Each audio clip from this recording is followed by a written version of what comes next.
books today. So we have Objective 22, which is located in the comprehensive plan. And basically, the idea of that commercial locational criteria was to allow residents to meet their daily needs for goods and services within a reasonable distance from their neighborhoods.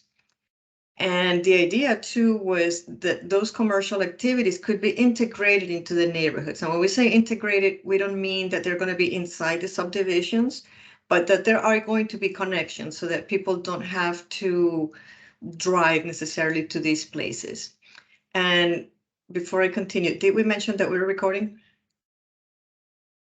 I don't think we have mentioned that before, but Andrew and I were just chatting. We did not. That was my bad. I do apologize. This meeting is being recorded. I should have said that in the beginning. And I Thank put you. it in the chat. All right, thank you. So yeah, when we say integrated, doesn't mean that we're going to all of a sudden put a 7-Eleven inside a subdivision. It would be in the periphery of the subdivision, but close enough for people to go there if they need to. And when this was set up, it was set up as an incentive, because the beauty of this was that people would not have to change the future land use map of the county. They would only require a rezoning. So, everybody else, if they want to do, regular commercial, they would have to rezone and then, also change the future land use map. So it's a lengthy and expensive process. So this would allow for these daily needs establishments to skip the plan amendment and go to the rezoning. And whether it's a comprehensive plan amendment or a rezoning, they always require a public hearing. So we'll keep that in mind. So when we talk about neighborhood commercial, this has been an issue that we've been talking with different people. So the idea was not to open up the doors for any commercial. The idea was to allow for neighborhood serving commercial to locate within residential areas. So we're talking about grocery stores, we're talking about the hairdresser, the CVS, the Panera, down the street, or the local restaurant. So we created this graphic to give you an idea of how it works today. So right now in the books, it says that you could be either in a rural agriculture area or rural residential area. So that's the bottom right. Or you could be in an area that it's kind of transitioning from rural to suburban, but it's still very, very low density. It's 2-acre lots. That's the bottom left. On the top right, it's assuming that you're going to be in a suburban area, normally 4 to 6 units per acre, or a mixed use area. And the top left is the very urban area. That's where you start seeing, and I forget that I have pictures to depict that. So that's the rural area. That's what you normally see. The 2-acre lot area, that's what you would see. Your suburban areas, your subdivisions, you start seeing cul-de-sacs, gated entrances. And then for the urban areas, the townhouses, the apartments, the denser part of the county. So today, if you're in the rural residential area or rural agricultural area, Objective 22 says that if you're anywhere between 300 to 660 feet from an intersection, and this would be an intersection that appears on a map, then you would be able to have about anywhere from 5,000 to 40,000 square feet of commercial. It doesn't say neighborhood commercial, it just says, commercial. So the 5,000 is only if you're at the intersection of a major local road. And those are the roads that do not appear on the official map that the rest of the development would be allowed. So 5,000 square feet, we're talking about maybe a Wawa or a racetrack or a 7-Eleven or a McDonald's, Burger King. That's about the size that you would see there.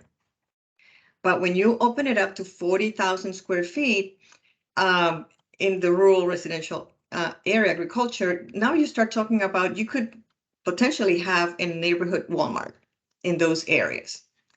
So that's for the rural area. Now for the 2-acre lot area, if you're anywhere between 300 and 900 feet from the intersection, you could have kind of similar, starting with 5,000, but in this case, it lets you go up to 110,000 square feet. So for us, when you have 2-acre lots, we felt that that was a flag. So the smaller uses that you would see could be like your McDonald's, Burger King, Wendy's, but at 110,000 square feet, you could potentially see a Home Depot or a furniture store, a big box, pretty much. Top right. So now we're in the suburban area, subdivisions. The distance is similar, 300 to 900. The bottom part, the 5,000 is, the maximum you could have if you have a major local road. We're not talking about arterials, collectors, or, the bigger roads. But in this case, you could go up to 175,000 square feet. Now we're talking about anywhere from your regular gas station to a Sam's Club. And we're talking about in a residential designated area. So if you look at the future land use map, if you're new to the county, you want to move to the county, and you look at the map and you go, oh, this is going to be a nice residential area. Not knowing that at certain intersections, you could have a Sam's Club or a BJ's or a Costco. Then in the urban area, where you have anywhere from 9 to 35 units per acre, the distance gets longer, anywhere from 300 to 1,000 lineal feet. And the small one still at 5,000, but the big one is also at 175,000 square feet. So that's your super target that we're talking about. So when we went through this exercise, a lot of flags were raised, a lot of questions came up. Do we really need to have a neighborhood Walmart next to the rural areas, or can we afford to have like Home Depots next to 2-acre lots? So, with that in mind, we started thinking, okay, so number one, there are different types of commercial. There's neighborhood commercial. That's intended to serve just the immediate area. There's community commercial, which serves several neighborhoods.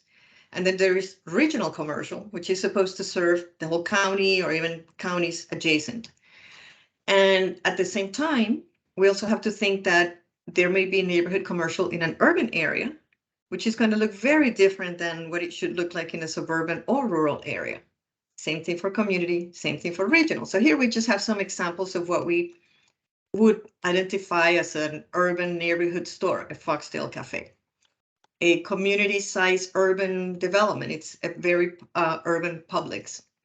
A regional use could be like a mall or an IKEA, or but it would still be in an urban area.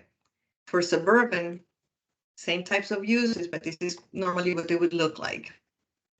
And for the rural, we see that you may have some neighborhood commercial, you may have some community commercial, but it would be very strange if you find a regional commercial establishment in a rural area. So we don't see the need for that. So we're gonna, that's up until this point is what we have in the books today. Now, in terms of the public engagement, when we started this process, we had come up with a number of meetings that we were going to have on a project website. So for the project website, we actually have had two ways of getting into this website: through the specific address for the project or through the Planning Commission's website. In this website, we had a survey and we had a community idea wall where people had an opportunity to go in and just give us comments. Then in addition to that, we had a lot of other ways that we tried to reach out to the public. We had newspaper advertisements, social media, communications through, the county. We tried really hard, and we understand that for a lot of people, when you say commercial locational criteria, comprehensive plan, it's like, do I really want to spend my afternoon attending one of these meetings? So we really appreciate that you guys are here. In terms of the meetings that we have had 12 individual interviews with the Board of County Commissioners. We had one group meeting with the Planning Commission where we were asking questions. And then since then, we have had 2 briefings. We have had, with this meeting, it's going to be 4 community meetings. We have meetings with county staff, and we had stakeholder interviews. So originally, we scheduled the stakeholder interviews with 3 groups. One was mostly the development community. Group B was transportation advocates and organizations. And Group C, we notify homeowners associations, advocates, people that we knew that were active in the community. So that, I think it was like 800 emails that went out inviting out people to come to this meeting. And then we also had another one more recently with another group that requested a meeting. And on top of all this, Melissa and Andrea have been available for questions through phone calls, emails, and they have been getting some of that too. So what have we heard from the public so far? So whenever we talk about accessibility and connectivity to the surrounding neighborhoods, people say that they wanted that to be context sensitive. So if you have an existing subdivision, we're not going to all of a sudden say, oh, sorry, guys, we're going to put a road right here through this green area that you have, or we're going to connect the 7-Eleven to your subdivision. We're not going to do that.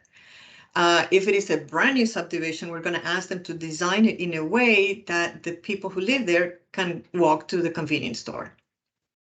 Another comment that we heard was that there are some communities in the county who have to go a long distance to meet their daily needs. And we're not talking about the rural area, because we know that that's a life choice, that some people don't mind being far away from Publix, for example.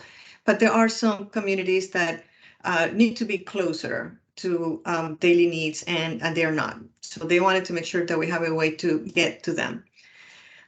We found out that people are willing to walk. A lot of people say, oh, Florida, there's no way I'm going to walk to the store. If you have shaded sidewalks, safe sidewalks, pedestrian friendly walkways, people will walk. Another comment that we heard over and over and over again is that we have community plans specific to different parts of the county. Those will prevail. We're not trying to change anything in those plans. If somebody comes in with a proposal to do commercial and the community plan specifically states no commercial anywhere but this intersection, well, that will be the direction for the Planning Commission.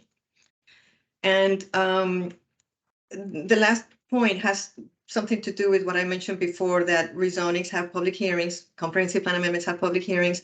The communities still want to have a say on how this is implemented.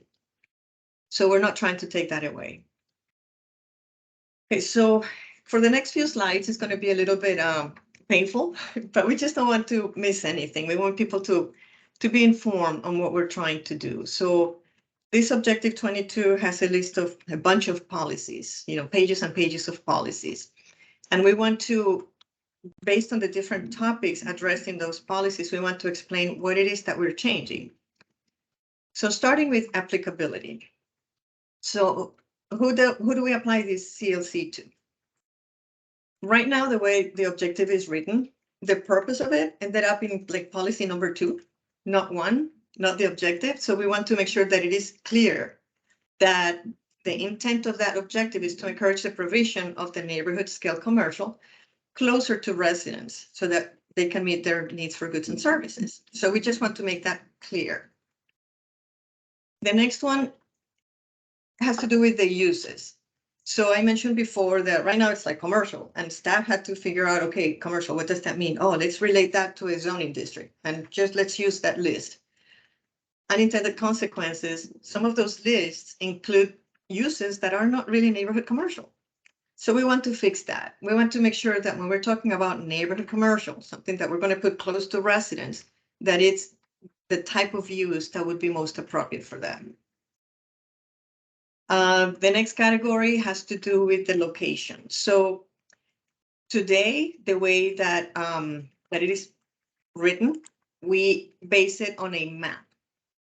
Now, this map, number 1, has been outdated, and number 2 includes a lot of intersections. Some people may think it's only major intersections in the county. No, it includes a lot of intersections that would qualify for this.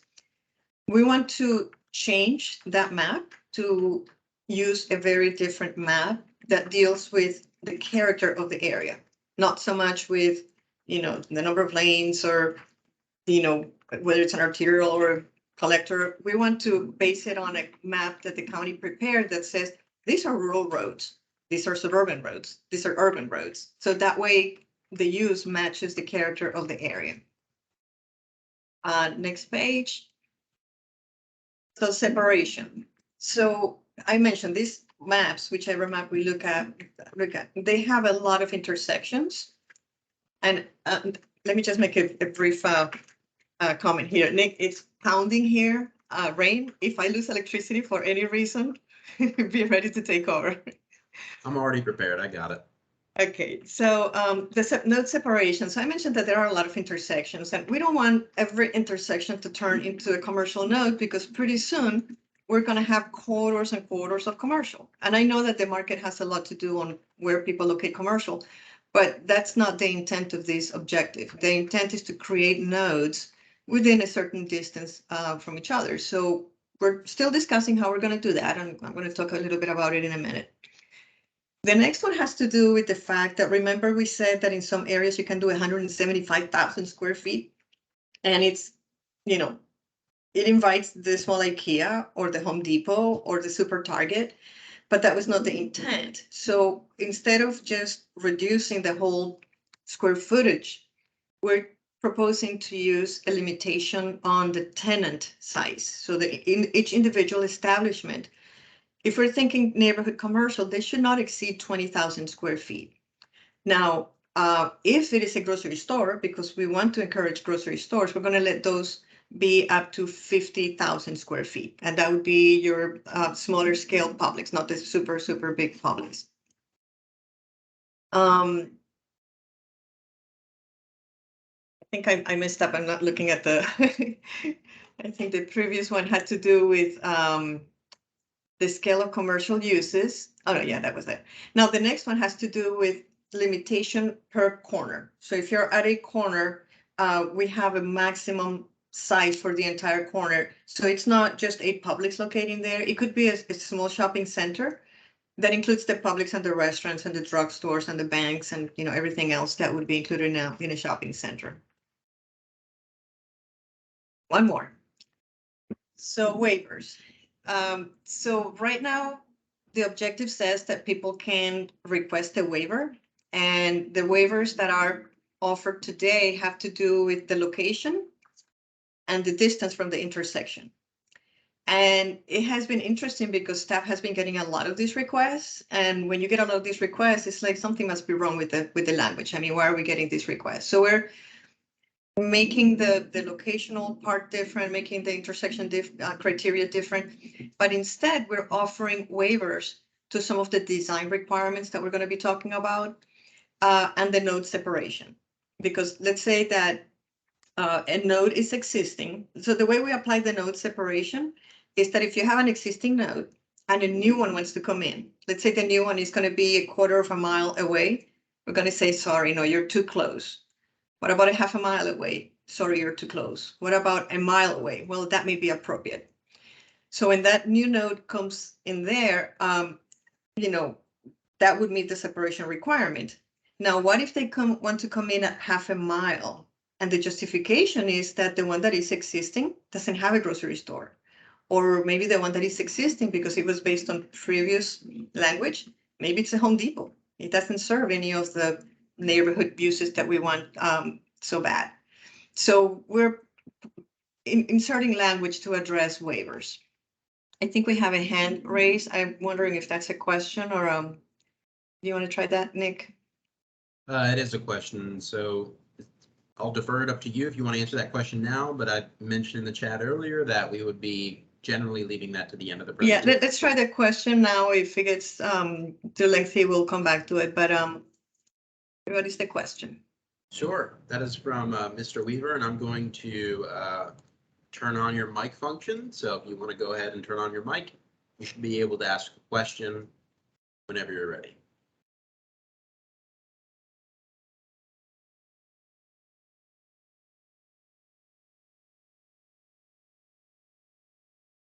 Can you hear me okay? Now we can hear you, yes. Yeah.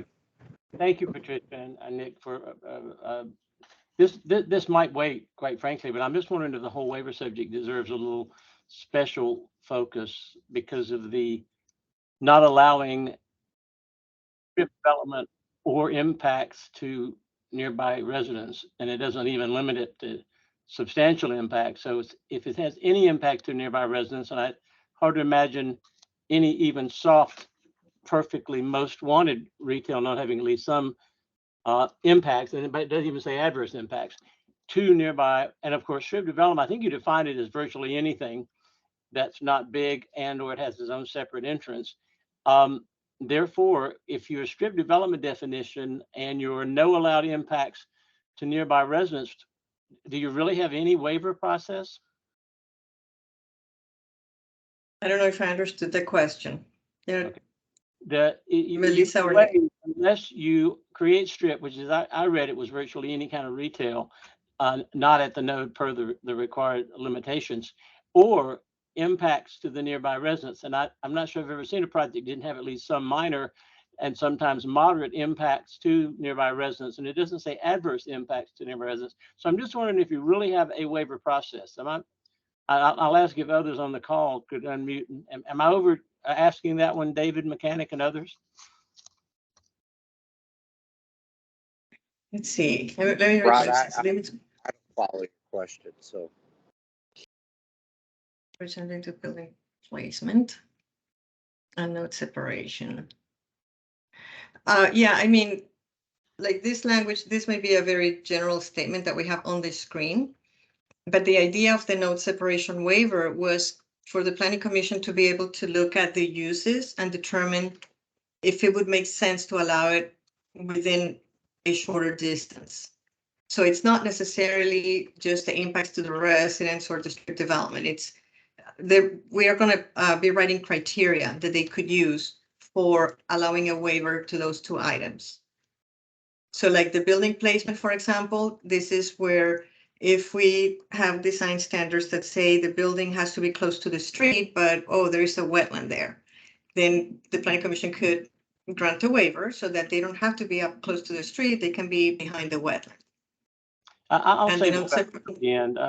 I'll try to integrate the question at the end because the question will be integrated with what we're going to call the North Dale Mabry Theater question of the 15 or 16 retail concentrations in Dale Mabry, about 8 of which are on corners and about 8 of which are not on corners. And the ones not on corners are some of those with the best ponds and walkways and gazebos, and the first theater in Carrollwood, which was the first really community center, all of which are not on the intersections. So the off intersection, multiple nodes between less than a mile, et cetera, we'll get to when we get to the North Dale Mabry. Some of the best was off of the intersections question. But let me just say that to the end, and then we'll talk about the waiver of same. Or the lack of waiver of same because of the impact, any impact, not even adverse, to a nearby resident or resulting in your definition of strip development, which is almost anything not precisely at your corners in your precise boxes, little boxes. And I'm having a hard time here because it's pounding rain and thundering. Okay, it's ready where you are. Where are you, in Baltimore, DC, or where are you? I'm in Orlando. You're you know, every afternoon it rains here. So this is my son professoring at UCF. So, okay, I can speak up, and I will after you finish. I'm not going to interrupt. I apologize. Okay. I wasn't sure. No problem. Nick's email, if he'd like not wait, go ahead and get them all out there by subject matter. So please forgive me for interrupting. All right, we'll talk later about it. Thank you. Okay, the next one has to do with the fact that when we were working on these changes, we said, okay, so no commercial, no regional commercial in residential. And then staff came back and said, okay, so if we don't allow that, where are they going to go?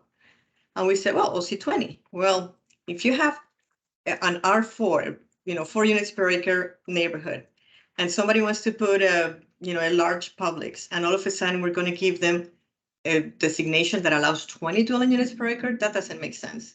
So we realized that there was a need to have a mixed use land use classification that could accommodate those types of commercial. That if you look at your future land use map, if you're moving to the county, you look at the future land use map and you can see where those nodes are that are a little bit more than just neighborhood commercial. So that new district, we'll talk a little bit about that later. Design. So this is what I mentioned before that will be new because we don't have any policies today that address the design of the building or the design of the site. So this is something that because of the neighborhood, community, regional, urban, suburban, rural chart that we saw before, we see a need to address design. The connectivity is just so that neighbors have a way of getting there safely.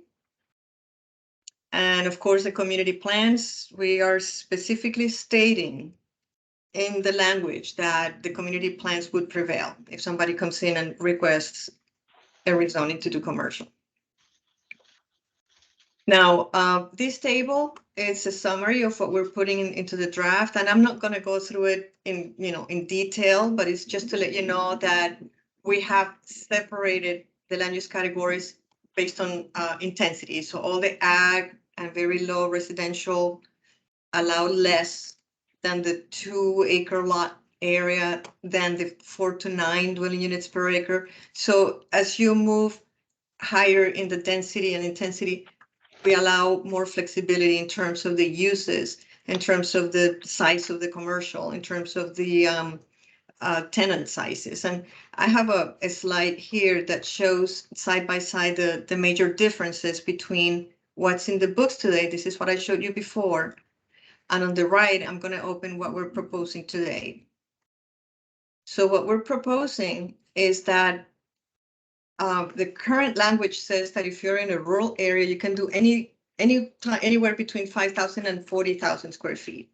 We're saying, let's reduce that to 20. When you're in an agricultural area, you don't really need the big neighborhood uses. For the 2-acre lot areas, again, we're going from a range of 5,000 to 110,000. We're going to reduce that to 50,000 square feet.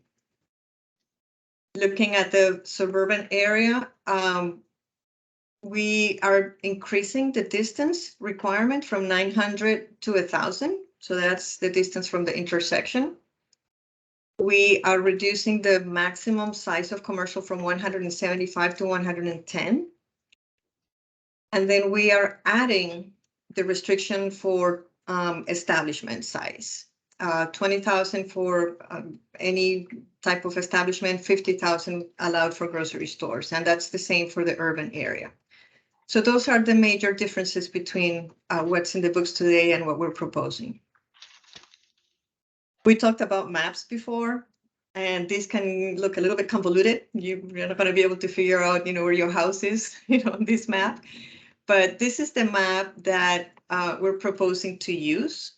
So that if you say that you are on a suburban commercial road intersected by a suburban residential road, then it determines, how big your development, how the design should be, how close your building has to be to the street, those types of details.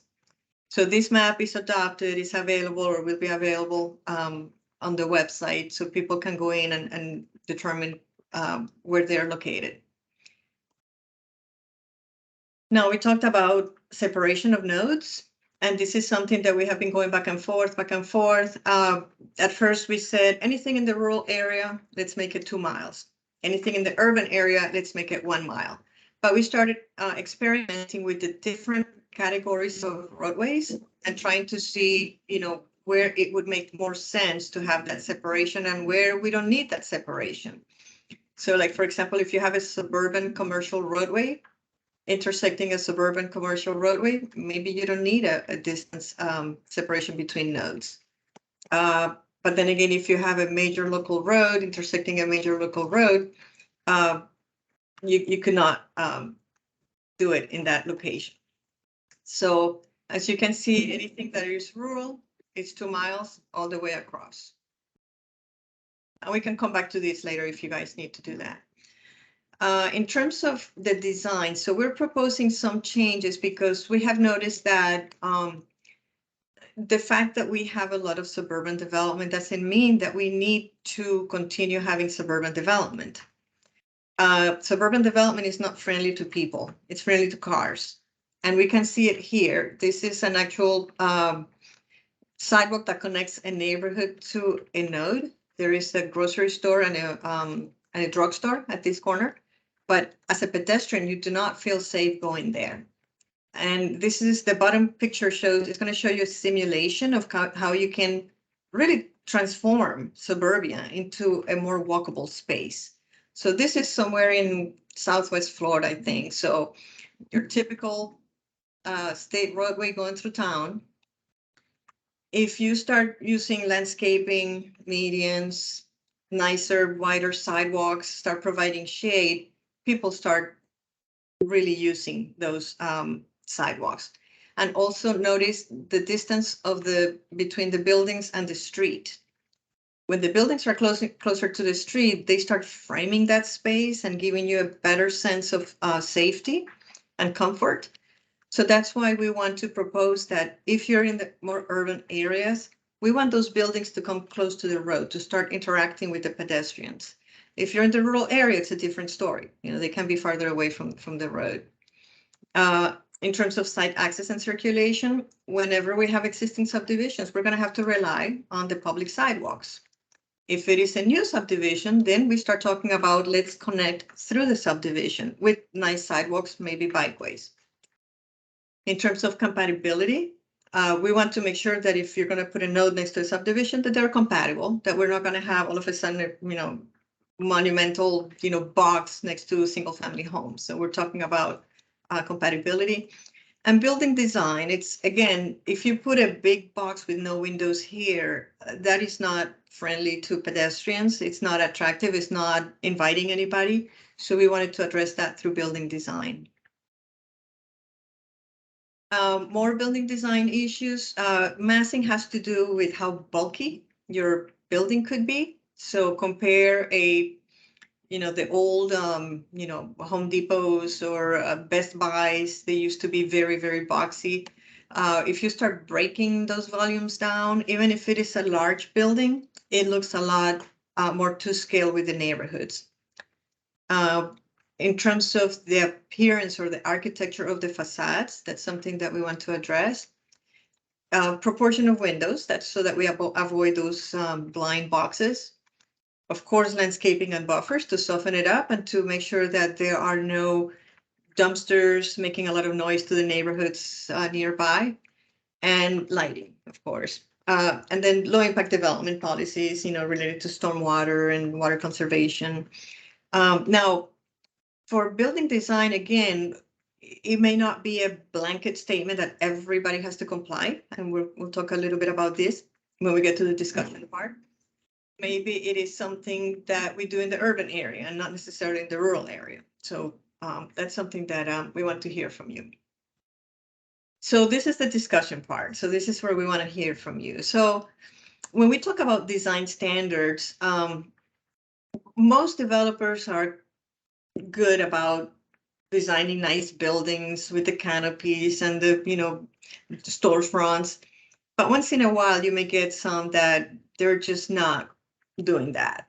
So in terms of, the people that we have in the room today, how do you feel about design standards? Is that something that would we get support from the community when we start talking about establishing design standards for these nodes? And we're talking about just the nodes next to your neighborhoods. And I think I see a hand up.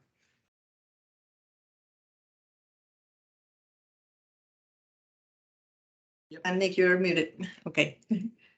Yep, so that is Elizabeth Belcher. So if you want to put an unmic or mic yourself, there you go. You got it. Yes. Okay. Actually, I've been wishing for design standards for a long time. Honestly, they're okay. Excuse the language, but they're throwing out a crap, and nothing is hiding it. If you want to put like a storage unit there, fine, but let's make it at least appear with bushes and trees and this, that, and the other thing. And I thought there used to be a law that said that a state law that said that you had to have so many trees per paved parking lot. And I don't see that being enforced. I would like to see if that's still on the books and why isn't it enforced? Because all we have is concrete deserts, basically. Yeah, and it is not necessarily a state law, but it's local. Every community has that, and they vary in terms of how many trees. But yeah, the county has that. They have landscaping requirements. Yeah. Yeah, but they have, okay, what I understand is they have landscaping requirements when they do the zoning. So when they build the building, they have landscaping requirements. They throw in these little trees, they don't water them, they die, and they never replace them. So what I'm saying is it has to be ongoing. And Okay. as I understood it, there was a state law that said we had to have trees, so many trees per square foot of concrete. No, no, I haven't seen that. No. But yeah, I mean, that's what we're trying to do with this, making sure that if you're gonna have a node in a residential area, that it's softened up with landscaping, with buildings that are pedestrian scale, that are geared towards people and not necessarily cars. Okay, but they also need to make sure that that is a code violation if they don't maintain the landscaping. Yes, and it normally is. Yeah, it's a matter of like sometimes we may see some parking lots that are not landscaped, no trees, and they may be pre-code. But if you have a brand new development that you see that's happening, then that's something that the county would need to, go and cite them because they are supposed to maintain, and the code does say that they're supposed to maintain the landscaping as approved. So, great. Anybody else? Any other comments in terms of design standards? Pat, there was someone in the chat who also said they supported design standards. Okay, cool. And I see another hand. Barbara, if you want to unmute yourself, you should be able to do that. I think, can you hear me now?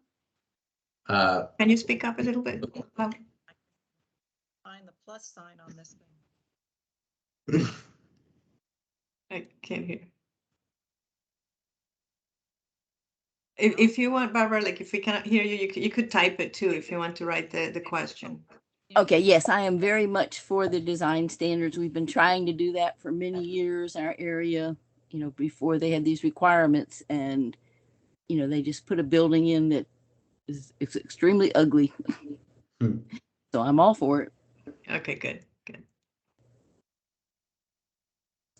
Anybody else?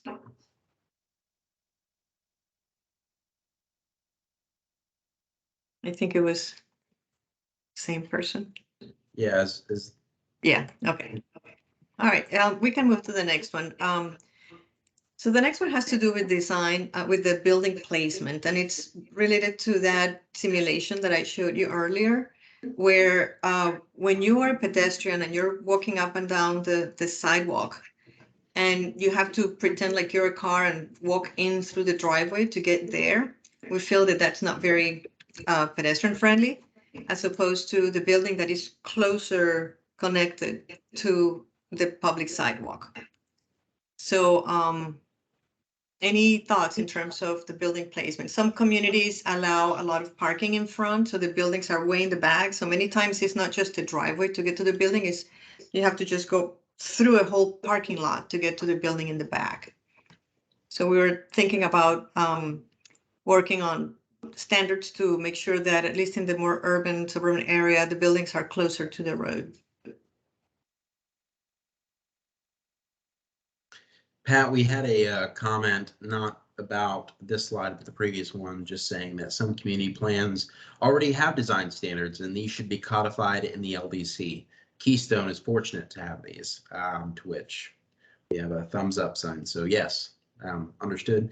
And just to note, this workshop is being recorded and we will be typing up meeting notes for this, and the summary will be available online if someone is not able to attend. Okay. So Jake C has his hand up, Pat? Okay, go ahead. So Jake C, I am unmuting your mic. So if you want to actually turn your mic on, you should be able to. Hey, thank you. This is Jake Kramer at Stearns Weaver. On the building placement, I was just going to comment that a concern so I'm on the Farm Bureau board, and a concern that I hear is as you get towards the more suburban areas, or especially the rural areas, when you bring building placement to the front, it can be really hard for businesses that expect a lot of truck traffic, delivery traffic, things like that. So I just wanted to point that out. Yeah, that's something that we were contemplating, that it makes more sense to do that in the urban, suburban area, but when it gets to the rural area, you would expect, people coming in to buy the loads of feed or whatever. Yeah, it wouldn't make sense to do that.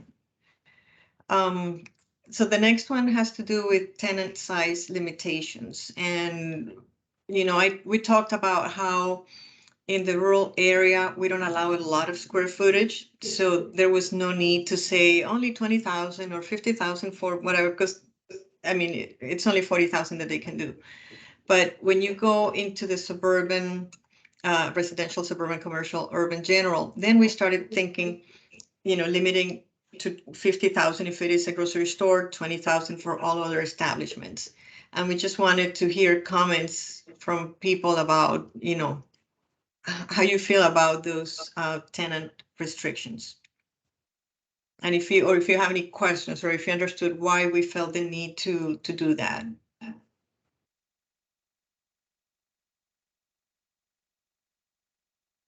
No takers. All right, Ron. Go ahead, Ron. You can unmute yourself. Yep. this is Dave Mechanic. I could comment on that. Okay. Yeah. Go ahead, David. I'm thinking about a client who is proposing self-storage, and to some extent, those uses don't make sense unless they have a large enough facility that they can serve an entire neighborhood. And I would say that self-storage in today's market is predominantly, if not exclusively, neighborhood serving, because there are so many of them dotting the county that they have to attract people from the immediate area. So, I saw in the suburban, one of the charts you showed was at 110,000 feet, which might be a reasonable cap for that. But then I just heard you talk about 40,000, and I'm not sure where you're heading with it. Yeah, the 40,000 was for the rural area. Let me just come back to here. Actually, it's 20,000 for the rural area and 50,000 for the residential 2-acre lots. If it But is suburban, a suburban area, it's 110. Yes. Yeah, which is, I think, probably okay.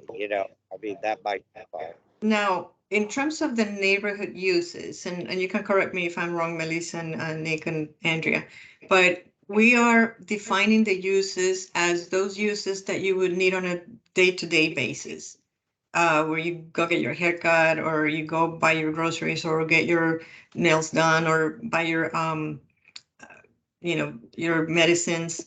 So things like gas stations, drive-throughs, or self-storage, those are not the types of uses that you walk and then come back home. A self-storage type of use is one that people are always going to drive there. So they don't have to be within walking distance from their homes. So does that mean that's not considered neighborhood serving, or? No, that means that you would not be a neighborhood serving use. What it means is that if you wanted to do a self-storage facility, you would need to request a change to the comprehensive plan. It would not qualify under, let's just get a rezoning and build it. It would take a 2-step process. Go ahead.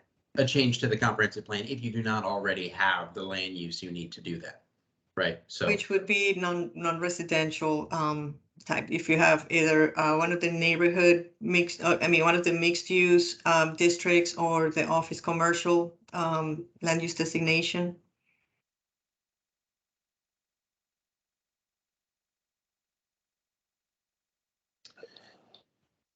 all right.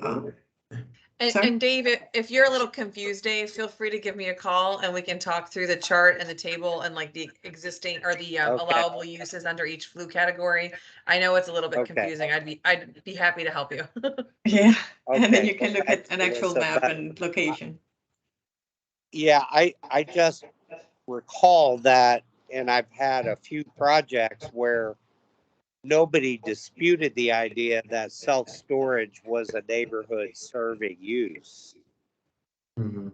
So obviously you're talking about making changes, and I would be concerned about that as a change in the policy. But Melissa, I'll be happy to call you.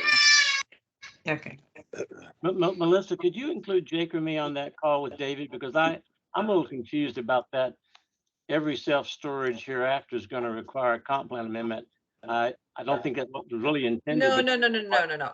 To be clear, Ron, that is not what we're saying at all. What we're saying in certain future land use categories today, where you could have commercial general uses, which are CG uses, you wouldn't necessarily have them with this new proposed language. But that's really, did we show the table yet? I don't know if I saw Yes. that. Yes. You did? Okay. Yeah, do you mind? I Can mean, we we go back didn't to go that? into the detail, but Right. So if you can see there, basically where that green arrow is, the ones above that in yellow and north, those would not allow the full range of CN or CG uses at all. So Res 9 and under.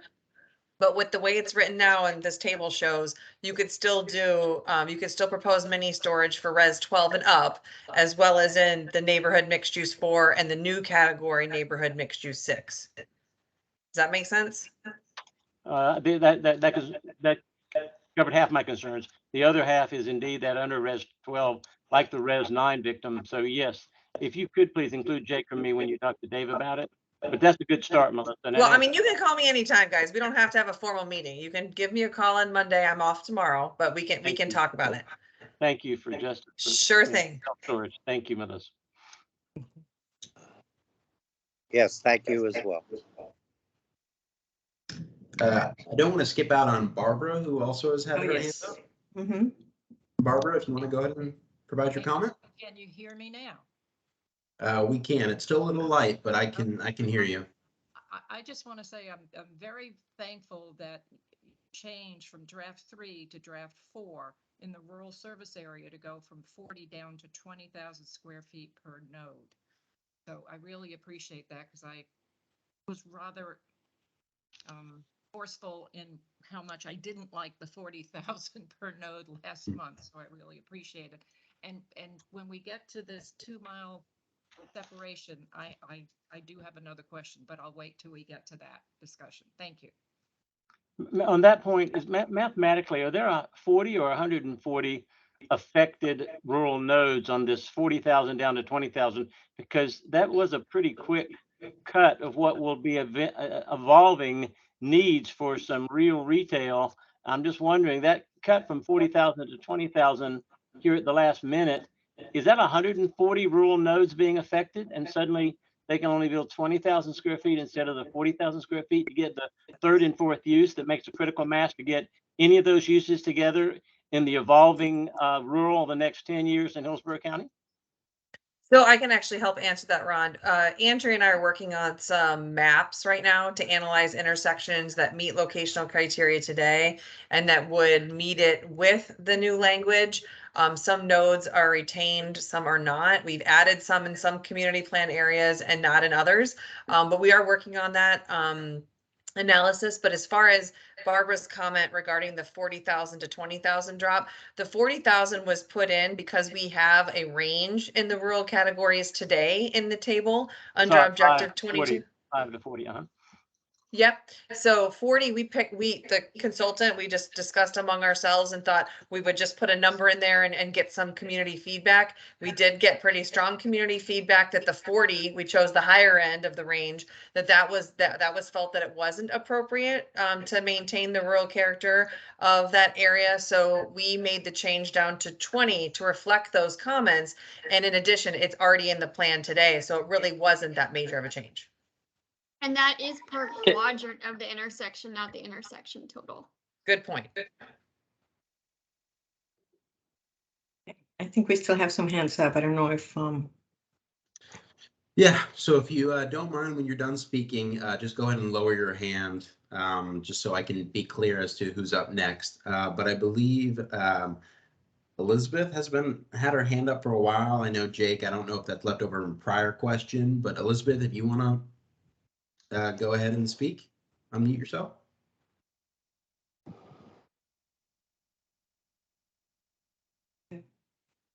All right, so looks like she's having a little bit of mic issues. If anyone still has a question, Barbara, Elizabeth, and Jake. Oh my, I'm sorry, I'm unmuted now. All right, you're Okay. unmuted. Yeah, You're sorry. good. You keep talking about the nodes, and it needs to be very explicit in the writing regarding what these node criteria are, because I have visions of seeing a gas station and a Burger King on every bloody corner in a residential area. And the problem is, what I see is that you're saying that people are allowed waivers. Well, the minute you allow a waiver, you drive a Mack truck through it. And that's why I'm saying it needs to have specific, detailed definitions of a node. Yeah, and let me just go back to that map that I mentioned before. So every time you see a road intersecting another road, that's a node, pretty much. Okay. Well, then what you're It's a saying lot. is that, yeah, what you're saying is that you're opening up every intersection in this county for some type of commercial development, and that's not acceptable. No, we're not opening it up. It is already open. Now we're tightening it up. We're saying, wow, we see that every intersection could potentially have that. Let's put a separation requirement so that it doesn't happen in every intersection. Well, it needs to be detailed and explicit, because Yeah, the like problem is that we could not come in and say this one yes, this one no, this one yes, this one no, because a lot of it relies on the market. What if we say this one yes, but the property owner doesn't want to sell, doesn't want to do anything with it? In the meantime, this guy comes in and says, I want to build a Publix here. So, we can say when you have the intersection, that's your first step. Now, number two, what is the land use around you? Maybe that is going to determine your size and other details. And but yeah, I mean, and then the separation requirement. So we're trying to make it a little bit more tight in the sense that we don't want every intersection to turn commercial. Yes, but when you put down the thing that everybody can come in and get a waiver, yes, and the waiver they have specific criteria. It's saying, like, if we're looking at a node separation waiver, it can only be because maybe the use makes more sense. What if this guy here has a Home Depot, but this guy wants to put a Publix? It's like, oh, we really need a Publix in that area. We could not deny him, even though he's that close to the Home Depot. So that's the type of criteria that we would use to say, yeah, let's waive the distance requirement or the separation requirement. So yeah, that was one of the things that we wanted to address, to fix the fact that right now it can almost be every intersection. Okay. And it's not. So go ahead. Yeah, I also have a question then. If you're going to make it a commercial, what's the traffic criteria? Because once you put the commercial, you're going to increase traffic there, and you don't need that in next door to neighborhoods. Yeah, that's something that when you do the rezoning, because that's, definitely you have to go through rezoning to do something like this. It goes to a public hearing, it gets reviewed, transportation people get involved. And if at the hearing or during the review process, they realize that there is no way we can support a commercial use here, the roadway is already over capacity, they could deny it. Excuse me, I'm sorry. I've been involved in a lot of zoning hearings. And from what I understand, Scott got rid of every traffic requirement when he was elected governor. They do zoning when school is out with the traffic. And basically, the traffic is irrelevant unless it is absolutely gridlocked 24/7. Unless the road is already failing when they want to put something in, the traffic is approved, and that's again not acceptable. Yeah, but that's something that needs to be incorporated into the review. Yes. So going back to this one, so the next question that I had here was gas stations. We've been going back and forth, and like I mentioned before, we don't see gas stations as a neighborhood pedestrian friendly type of use. It's not the place that you don't walk to. But then we were wondering, what about rural areas? Is that something that you would want to have at certain intersections? Should we open the doors for that? Or in any of the other, go ahead. I'm sorry. In a county the size of Rhode Island, I'm not sure how you're going to have none for that last 20 miles of it. You're not sure how you're going to have what? In a county the size of Rhode Island, I am not certain how you're going to have none the last 20 miles of it going south and east, especially east. I'm just not sure I understand how you could preclude gas stations in the rural areas of Hillsborough County. No, and we're talking about the residential, agricultural designated areas. If they have the appropriate designation, it would be a different story. Or if there is an area where they see that a node could be located, then they could change the land use map, the future land use map. So, like always, we have to remind ourselves that it's with this objective, what the county is doing is putting commercial in an area that is designated for residential use. And it's something that you wouldn't really see on a map, on a future land use map. It would all show as residential. So, but like I mentioned before, we're limiting some of the uses. What Melissa mentioned, that table, it says limited neighborhood commercial, meaning no drive-throughs, no gas stations, no vehicle repair. So we're trying to just have a conversation today, how people feel about, gas stations in rural areas. Is that a use that people want to see, or they don't really want to have the gas stations that close? We do have 3 hand raised, Pat. Okay. So as we go through these hands, feel free to unmute your mic, Barbara. And then if you just want to start with whether or not you would support that, whether gas stations in rural areas is appropriate, and then your question if it's unrelated to this discussion. Well, having 3 gas stations in the Keystone Odessa Community Plan, how can I say no, there cannot be any? Because I agree with Ron, you got to have one gas station. I think what I would object to is these blown out racetrack, Wawas, whatever else, a scaled down gas station. But I don't know if that's cost effective for that industry. So I think you're going to have 1 or 2. So I think we're going to have to address it. Okay, Ron, I'm agreeing with you. Thank you, Barbara. Yes, the Keystone, they save lives, literally, I think, in Keystone. If you've ever walked 8 miles for gas, it saves some lives. Thank you. I haven't had to. Anybody else? Barbara, I don't believe you. I think that's a different person. Barbara, you're still first in line. There's multiple Barbaras in this chat, but it's just Barbara Guest. Okay, that was a while back, and I was agreeing with Elizabeth that okay.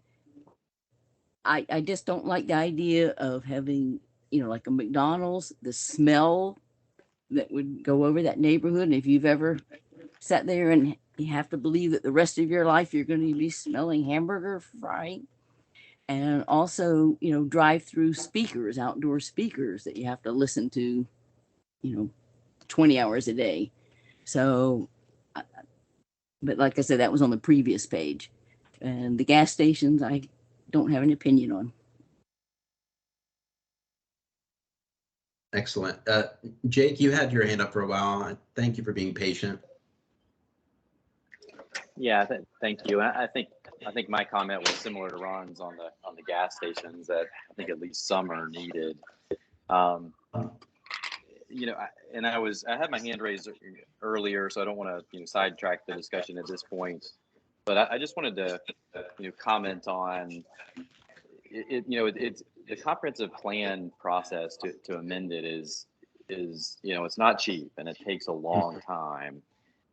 And, I'm just having trouble fundamentally understanding why we're, increasing so many of these limitations, especially the removal of the uses from the first 6 or so categories that were shown on that chart.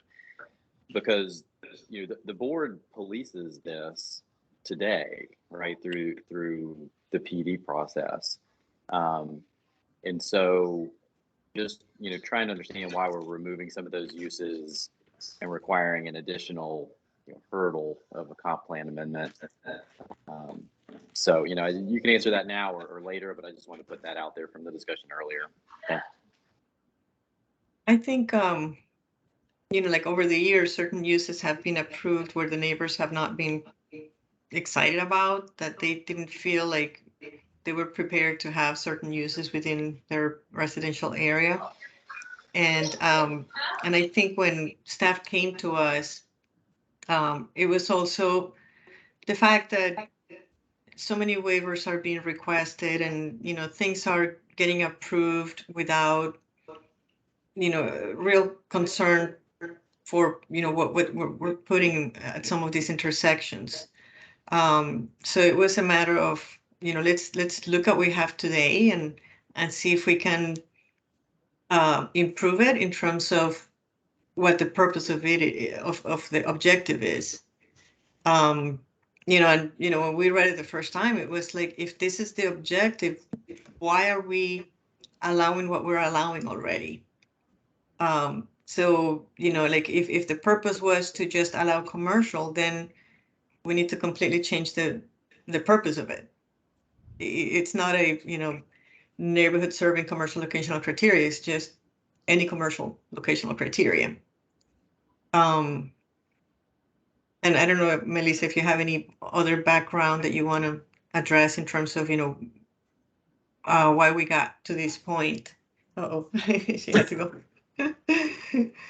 I think there may be somebody knocking on her door.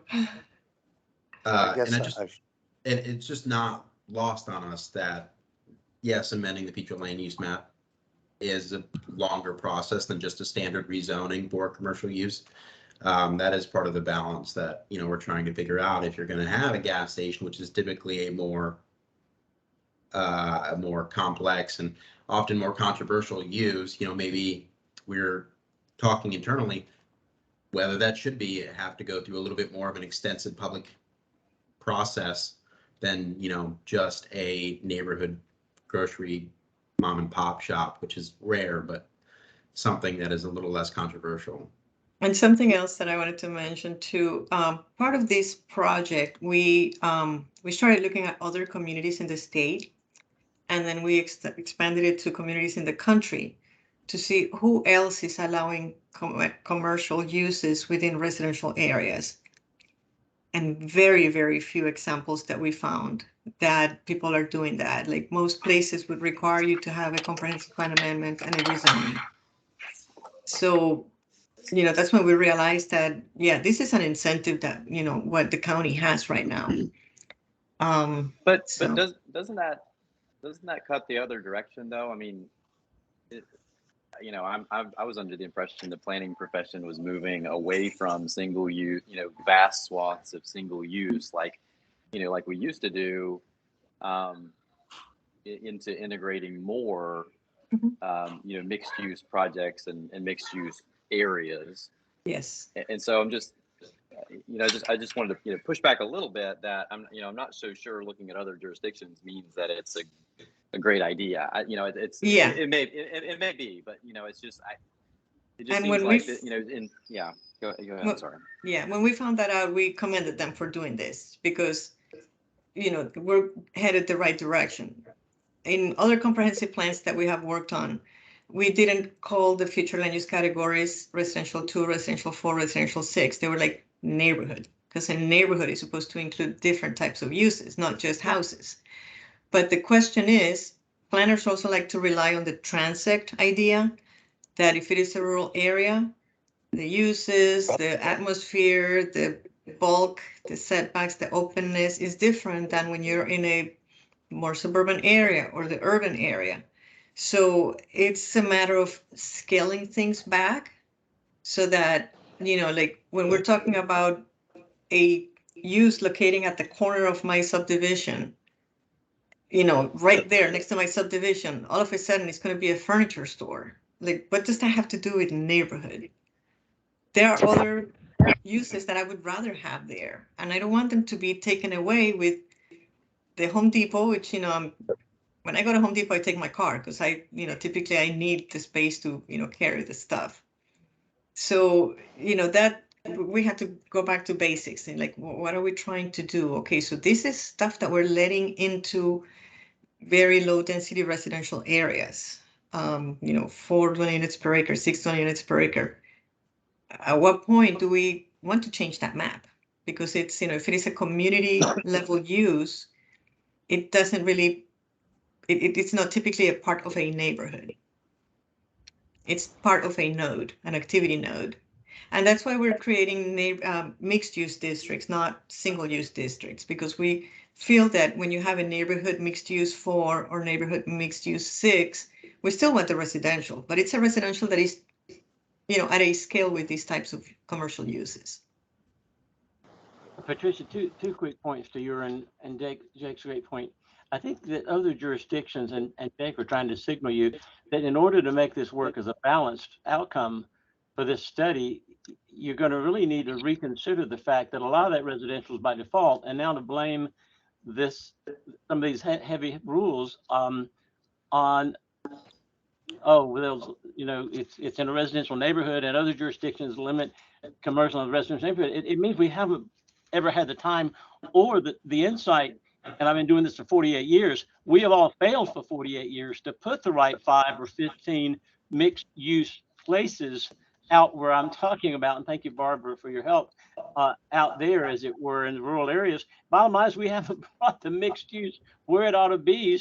We've never gotten around to it. Now we come along and these harsh rules are not finding the necessary place that those other jurisdictions have, which is the smart 5, 10, or 15 mixed-use places where they ought to be. They are, by default, residential, and I'm part of the problem for 48 years.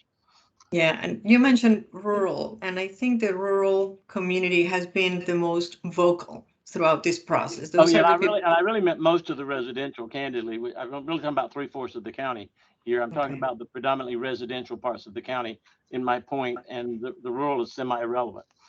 Okay, I see. Melissa or Andrea, do you have anything else to add, or Nick? I have. Oh, go ahead, Dave. Yeah, I've had my hand up for a while, but going back to Jake's point about a plan amendment, I think that's if you will, an illusory option. If somebody cannot make the commercial locational criteria, to think that he or she is going to be able to then solve the problem by getting a plan amendment is just not realistic. That would become, I could hear and rightfully so, the neighborhood would say, well, they're just circumventing the commercial locational criteria. My point being is, if you feel as if there are circumstances that would warrant consideration, favorable consideration, build them into the criteria. Don't say, oh, just go get a plan amendment, because that's a big deal. That's not a supermajority vote. Likely. And it now takes a supermajority vote. The county commission has decided it's not 4 out of 7 votes, it's 5 out of 7 votes. So sending folks to that illusory process where it takes 5 instead of 4 votes out of 7 every time, every amendment, no matter what size or what you're after. These points are very well taken. I don't want this message to be today that either you meet these or we want you to go do a plan amendment. That is not what we're saying at all. We're just saying if you don't meet it, that's an option for you to do a plan amendment, but we're not designing this language. So the plan amendment change is a tool. That is not the perspective that we're trying to give here. So we apologize if that's the way this is coming off, but it is an option to do a plan amendment as it is today and always. But that is not what we're not trying to encourage people to change their future land use category from one thing to another so that their uses would be allowed. Right. Yeah. I mean, I think that is not a realistic option in this scenario here at all. So, well, Melissa, when this was presented at the Planning Commission last week and 2 months ago, unfortunately, the language I wrote down is the following. I'm going to quote it. If you can't make the square footage, you can't vary it, period. Go and get a comp plan amendment, period. That was what was in my notes, wasn't it, Jake? From that meeting, those two meetings. So the bottom line is that I usually agree with you, Melissa, but in this one, I've heard these presentations a time or two, and they said what I just said, which is you want to change the square footage, which is coming down dramatically in ways we're trying to talk about. Tough, you can't waive it. Go get a comprehensive plan amendment, not a rezoning, mind you. Go get a comprehensive plan amendment. And that's now taking 5 votes in Hillsborough County are the 4 problems that are George Clooney's perfect storm here. So just to be clear today with the language that's adopted, the square footage in the quadrants is not waivable. The board can waive any other quality of the CLC right now, but they may not waive the square footage. There's an express sentence written in objective 22.8, I want to say, that says that. So I'm not sure where that language came from. I don't hope that I didn't say that because it doesn't sound familiar to me. No, that's the language I've read a couple of times in the presentations. It says, if you can't make the square footage, you cannot waive it. And if you want to change it, you have to go and get a comprehensive plan amendment to a category that allows a different square footage. You cannot waive it. Right, but what I'm telling you is that's how it is today. The square footage cannot be waived today. The board does not have that option. I reread it night before last, and it says square footage cannot be waived under either the old or the new versions. You couldn't waive square footage heretofore, and you will not be able to waive square footage under these proposed drafts. And then it told me what I could waive, which was placement of my building. So the same sentence said, but you may waive your placement of your building. You may not waive your square footage now, and you may not waive your square footage in this proposed draft. Right. So we are not changing that. That is exactly my point. But I'm saying it's one of the 4 parts of the perfect storm. It's a persisting part of the perfect storm that was a problem heretofore, but you've added 3 layers of this perfect storm to that not waivability of the square footage, which is why we're all on this call. Right. Okay. Well, to try and finish my point, this is David.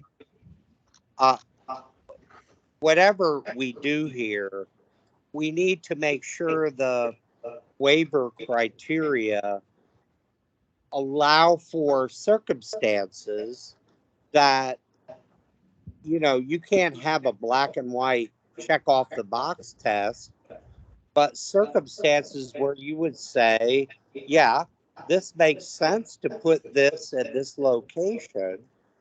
We need to have criteria that would allow for that kind of analysis. That's really all I'm trying to say.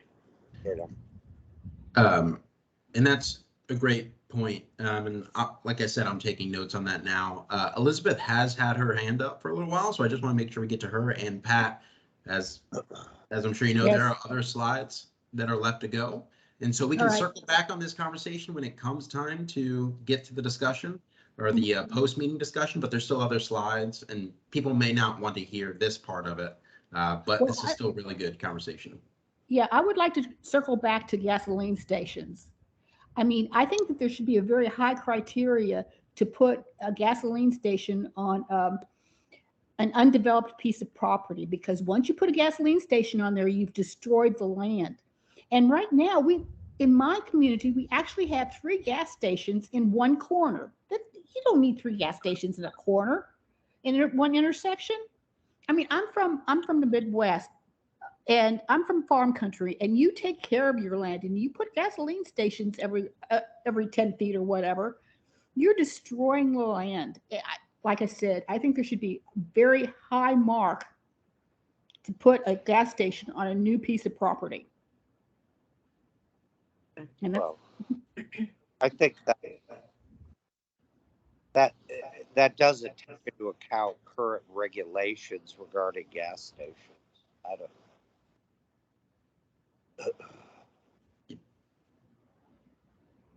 Pat, we can circle back if you want to move on to the next slide. Sure, let's do I that. know people want to know when the hearing process is, so, and how to get to the website again. So, All right, so another item of discussion that we've had is what happens to office uses. And there is another objective that talks about where you can have office uses that they don't have to be necessarily at nodes. So that is addressed somewhere else. But then for the nodes, some people have said, what's wrong with having offices at the corners instead of being part of a shopping center? So that's something else that we're putting out here for discussion. Could, one corner be a shopping center, the other corner could be a grocery store, and then another corner could be a bank or, State Farm agent building or, financial institution. So that's something that we wanted to just open it up for comments. And the way that we see offices, again, is that it's great to have them within walking distance, but the likeliness of the people living next to this office, that they work in this office, is it really realistic? And again, it's taking space from those daily need uses that we've been talking about. Does anybody have any strong feelings about office development? May I raise my hand on that? And I'll go after anyone else who has. Go ahead. absolutely. I was going to bring that up because I've been a member of the National Association of Industrial and Office Properties for about 40 years. And I've spoken to office uses maybe 15 or 20 times during those 40 years. And I must confess that up in Carrollwood, we tried to get people to not commute to Carrollwood by building what are known as the Bushwood, dozen buildings of about 2 million square feet. So many Carrollwood people can go to work 2 or 4 miles away and not commute. All of that has meant that there are locations where office ought to be, and suburban office parks and areas, and not always in huge scales to meet your definitions of the larger, concentration areas where there will be larger amounts. And then I was concerned, candidly, when I read the words office where residential is unsuitable or undevelopable, which means you're using a North Star of residential unsuitability or non-developability for the fate of office, instead of thinking smartly, as I tried to say a while ago, with those 5 or 10 or 15 ideal places for mixed use that we've never gotten around to designating, or, county commission receptiveness to doing the right thing by that subject. And I just think that office is getting victimized here in ways that I can't even understand. So I think you're sorry, go ahead. Or Jake, am I overstating that one about office? Yeah, I wanted to clarify the part about the unsuitable for residential. Sometimes when a subdivision is built, there are some leftover pieces on the major road that maybe for some reason they couldn't buy them, or they were, occupied by another use that was active at that moment. But later on, that use goes away. And then we're saying, even though they're not at intersections, even though we want, all these uses to go to activity centers, those leftover pieces, they'll be fine for you for office. You don't have to do the comp plan amendment. The offices could locate in those sites. Thank you. That half mitigates my concern. I still have the big concern, but thank you for mitigating half of my concern, Patricia. I still have the other concerns about office and the need to have mixed use places that encourage the office instead of it being so vague. A lot of people are trying to find it in the applications. I think you've heard that the previous 3 meetings. I understand that a lot of people are having trouble figuring out where office will be allowed ever, except in the huge, regional centers, et cetera. And again, like what Melissa noted earlier, here we're mostly talking about the lower density residential areas. Like if you go 9 or 12 and above, then it's not an issue. Right. I think the residential 9 victim comes up about every time we talk about anything. I think David has a comment, or who else? Dave does have his hand raised, so if you want to unmute your mic. Yeah, I have a brief comment on that. Office is about the most benign use you can have adjacent to a residential area. Those buildings close down 5, 6 o'clock every night, and there's no noise and no impact to the neighborhood. So I wouldn't put them at a disadvantage. I understand the idea from an economic development standpoint that you don't want offices at every intersection, but there's nothing inherently objectionable about an office being near or adjacent to a residential use. Yeah, we're not disagreeing with you. We agree. It's not an issue of compatibility. And we even have language that would say, like, if your most intensive uses would be right at the intersection, and then the offices could be used as transition uses between the commercial and the residential. What we were afraid was of somebody coming in like this building and occupying a whole node with an office, not leaving space for grocery stores, cafes, personal services. And if you have 4 corners and all of a sudden all 4 corners are used for office, then you lost an opportunity here. So that was the main concern that we were trying to address. I just want to make a note that Kim put in the chat. If it is a large business, I disagree. You could have office building with a ton of employees that would cause traffic issues in the morning and evening when people are coming and going.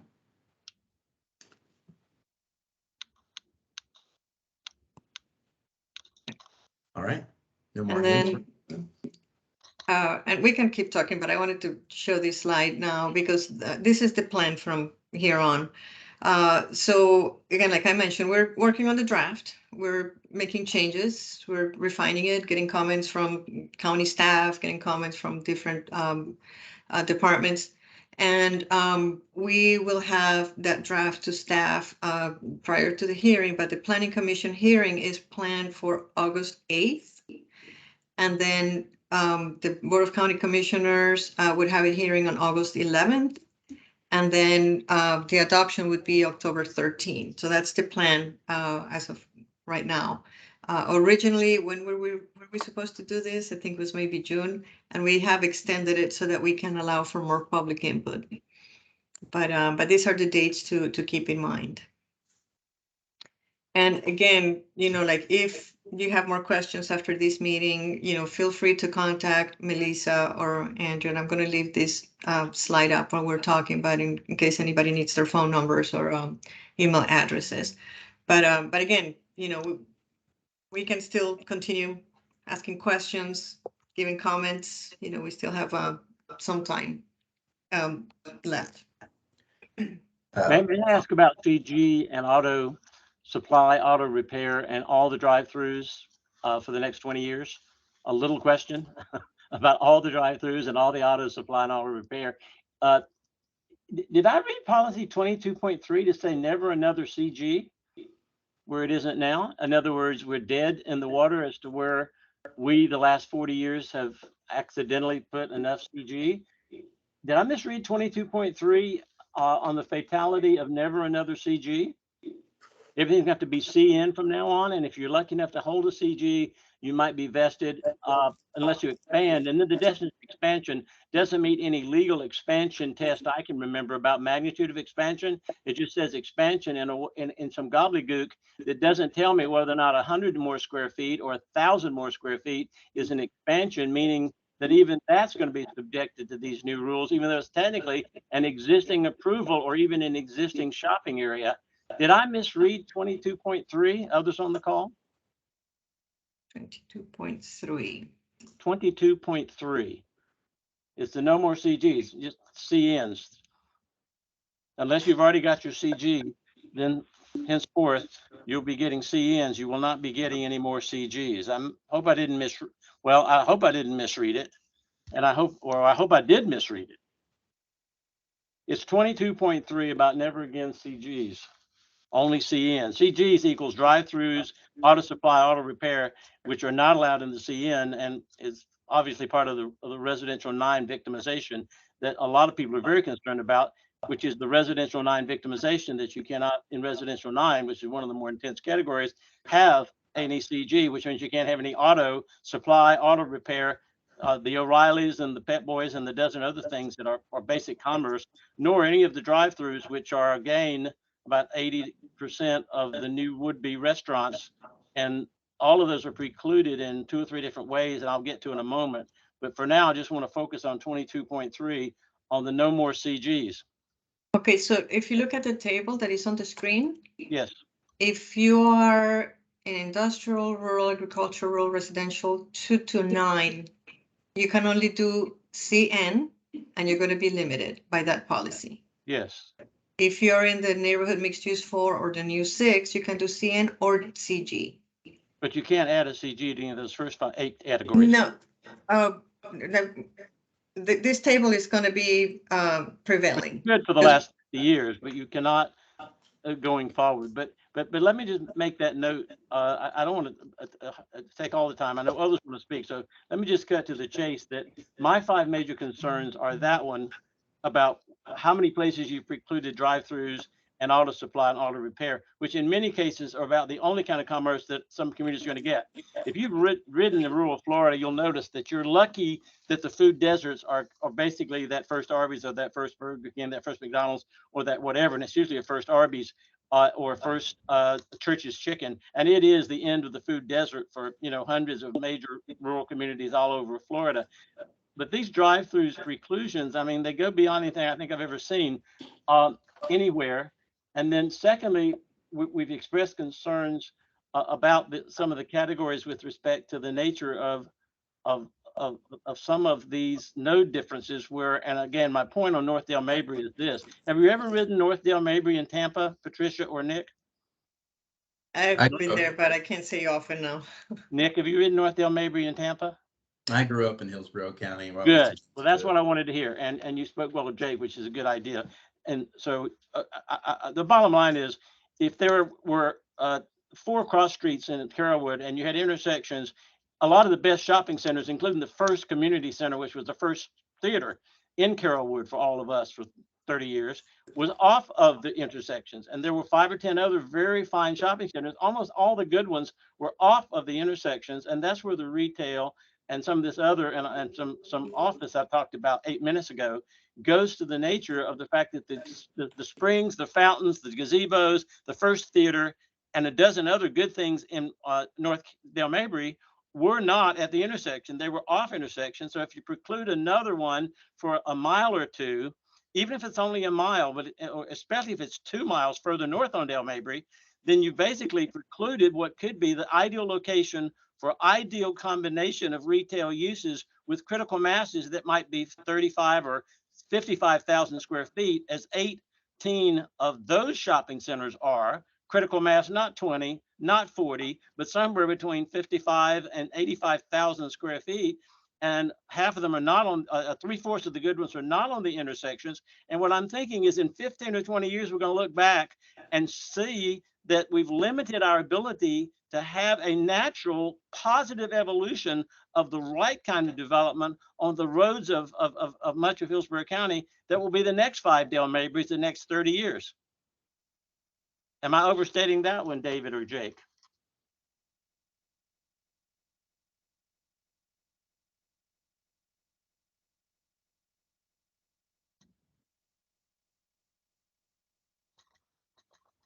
So thank you for letting me comment. Yeah, I'm sure they agree with you. Maybe their mics are muted. I think Barbara's typing a comment. Good. Jake no longer has access to the chat.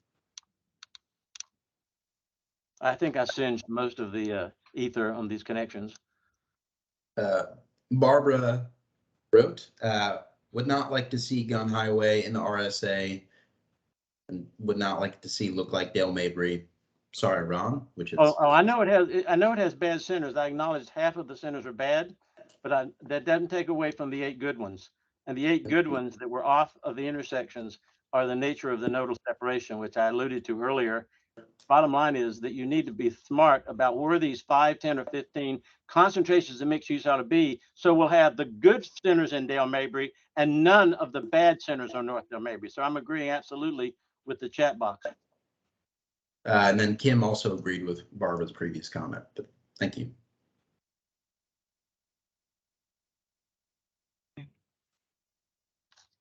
Any other comments, suggestions, recommendations?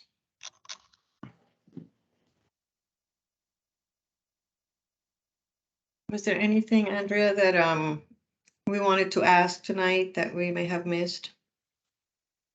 I would like to make one last comment, please, and I apologize Okay. for taking so much time No here. problem. But several people have asked me to from several different groups and organizations and other lawyers that have other hearings, and the last one has to do with the nature of the 20,000 square feet. I'm not sure that you've realized that to limit a tenancy in, I think, half of these districts, you can count them, to limit the tenancy to 20,000, any one tenant to 20,000 square feet, that means that you're taking those Marshalls and those others that are just 25 or 30,000 square feet, and absolutely the best products in many cases, because they're the middle brand, the middle price, and sometimes the lower price. They're the middle brand, the middle price, and sometimes the lower price, and like Big Lots, etc.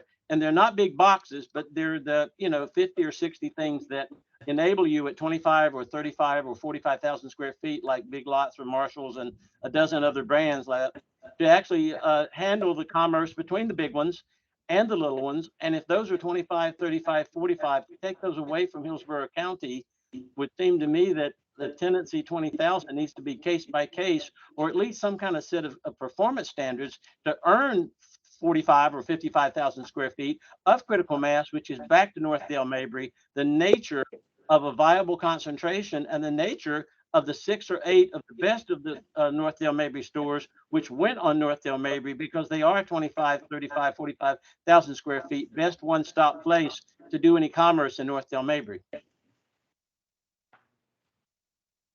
Performance standards to earn 25, 35, or 45,000 square foot tenant. And this is not another one of our anti-big box discussions we've had for the last 20 years, 3 or 4 major times. This is not an anti-big box discussion. This is a viable retail where you need it for the people to have in their community that urgently needed viable retail 25, 35, 45,000 square feet stuff earned per tenant.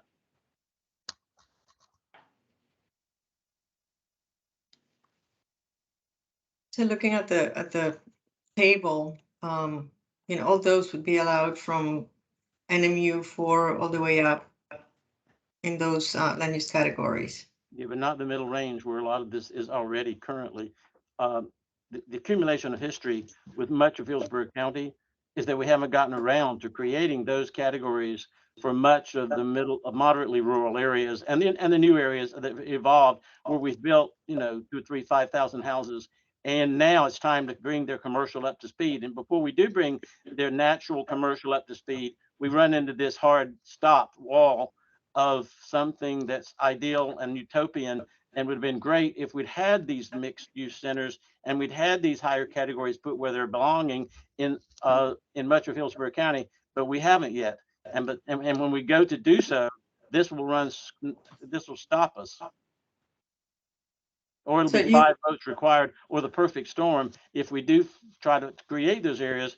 The 4 parts of George Clooney's perfect storm, including 5 votes to amend comp plan in order to try to do some of this against all these other rules.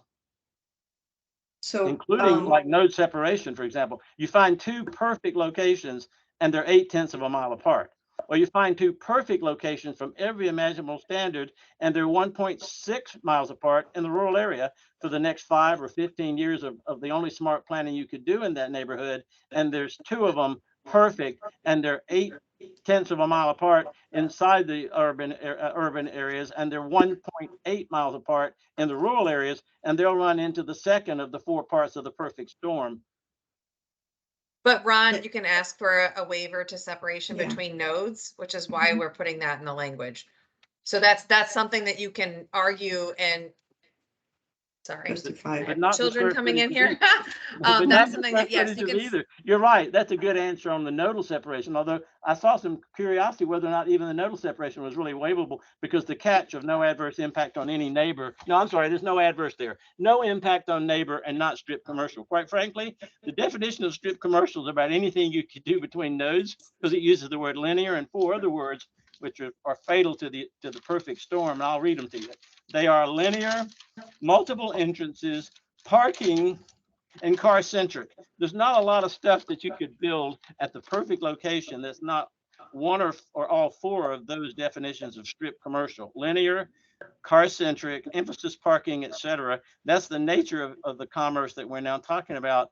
And that one is not waivable in the fatality vis-a-vis the node being only one of the 4 parts of the perfect storm that your meteorologist has calmed.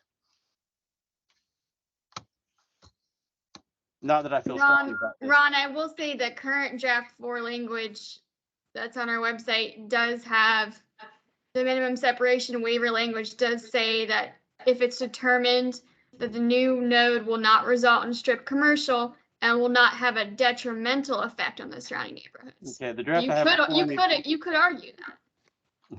I didn't see the word detrimental in my draft here. I just reread it for this meeting, but I'll read it to you.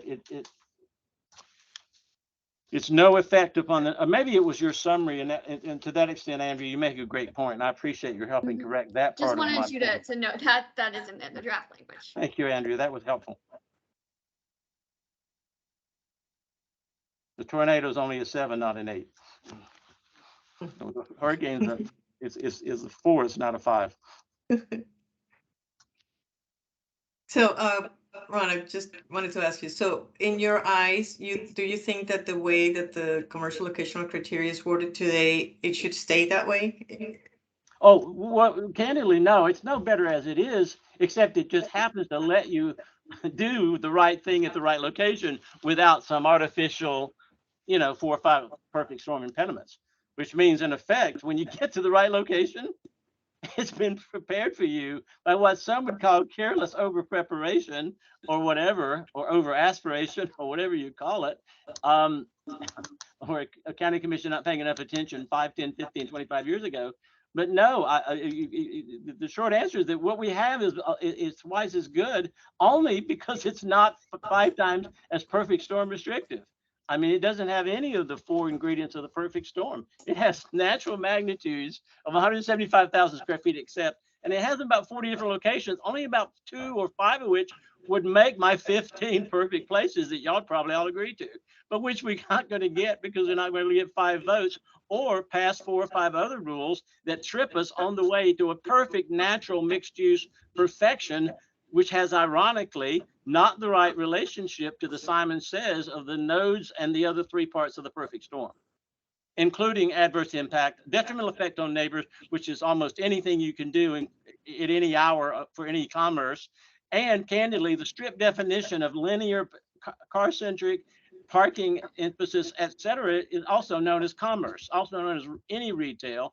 Therefore, the prohibition of strip retail is also the prohibition of the solution to the problem. And since we don't now have that prohibition of strip by that definition, nor any of these other 4 parts of the perfect storm, yes, what we have is better for someone to come along and do a perfect location for a perfect size with the perfect mix of uses and the perfect number of access points, just by default of having prepared that potentiality over the last 40 years. Hey, Ron, do I need to raise my hand so I can talk? I just wanted to say you've referred repeatedly to like a great mixed use development, and Res 9 and under, that's not where we see a mixed use development typically. There's not enough FAR or density available in those categories to really cultivate a true integrated and connected mixed use development. So I'm not sure if you're talking about a flu category that would perhaps already allow it, as you see down here, this full range of CN and CG, that is shown for Res 12 and up, including NMU4 and the new category of NMU6, and it wouldn't touch the existing uses that are allowed in the mixed use categories, which we have several of. So I just wanted to I want to point out again that we're talking about Res 9 and below.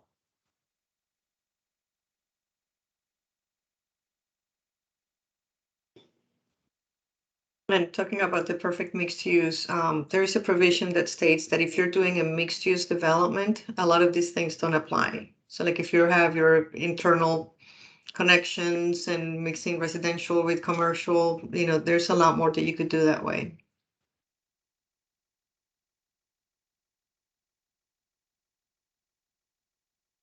Any other comments, questions? Anything online, Nick? Nope, no more hands are raised and nothing more in the chat. However, Ron did want to provide a response. Okay. Oh, figuring out the mic, it looks like. No, I'm sorry I've said so much tonight. I apologize. Not a problem. That's what it's for. Yeah. And again, Melissa and Andrea can, talk to you guys on the phone if you want more information or have any other questions that may pop up after this meeting. All right. So thank you, Paul. Appreciate it. Yes, thank you for coming. Thank We you all appreciate for it. attending. So it's always helpful when we have people that we can talk and discuss these things because we don't want to do all this in a vacuum. Thank you so much. And I'll send I'll send Elizabeth a copy of George Clooney's Perfect Storm movie, and we'll watch the Can't say that I've seen that one. I have.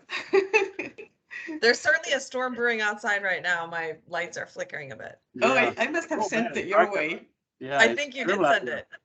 Thank you. All right, thank you. And the recording and the comments will be available in probably early next week. Yes, thank you all for attending. This was really informative. Great comments. Really appreciate you taking the time out of your evening. Thanks, everybody. Okay, thank you. Thank you. Thank you.